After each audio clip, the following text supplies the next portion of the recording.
had a coworker who was antsy all the time. It was like 1 foot in the door and 1 foot out 24/7. You eventually come to learn that this person likely suffered from a bit of PTSD that they got at their previous job. Psychological safety continues to be a real challenge and why people tend to leave jobs often. Life is already hard, and now you have to deal with constant feelings of uneasiness in the workplace. It's no surprise that people often look for their next opportunity when they feel these feelings. The upside of psychological safety is when a person believes they can express themselves, their ideas, their opinions, and concerns without fear of negative consequences. A psychologically safe workplace is one where employees feel comfortable being themselves, speaking up, taking risks, and making mistakes without fear of humiliation. It's when the concept of bringing your whole self to work is actually true. Research has shown that psychological safety has been linked to increased employee engagement,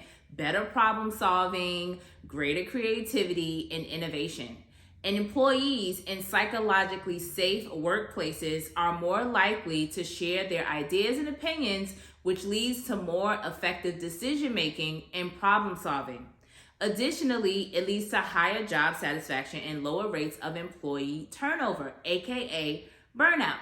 On the flip side, companies that lack psychological safety can have damaging effects on employees and organization as a whole. When employees feel that their opinions are not valued or that they're not allowed to express themselves, they may become disengaged, unproductive, and ultimately leave the organization.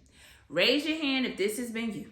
Creating a psychologically safe workplace requires a strong effort from organizational leaders, managers, and employees. Leaders have to establish a culture of respect, openness, and trust, and actively encourage and model the behavior they wish to see in their employees. They must create an environment where employees feel safe to speak up, take risks, and make mistakes without fear of retribution. Managers must also play a critical role in fostering psychological safety within their teams.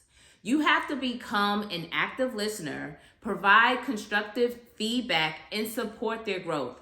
They must encourage open communication, seek out diverse perspectives, and create an environment where everyone's ideas are valued. Last but not least, employees themselves must also take responsibility for creating a psychologically safe workplace. They must be willing to speak up and share their ideas and opinions, even if they are not popular. They must support and encourage their colleagues to do the same, and they must be open to receiving feedback and constructive criticism. If you feel like you're operating in a psychologically unsafe environment, know that you aren't alone. You can try techniques like if you work in the office, come in, try to walk in 15 minutes earlier before everyone else does so that you can get an early jump start on your workday and be prepared for any challenges that may come your way.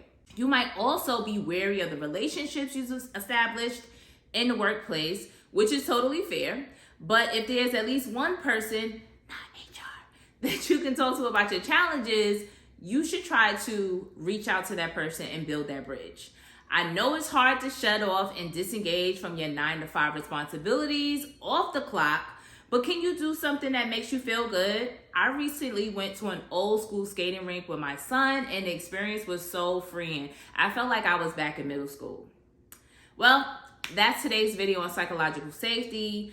I would appreciate it if you could share this with your family and friends, give it a thumbs up, and definitely subscribe to my channel if you aren't already. Until next time, be safe, and I'll talk to you soon. Bye.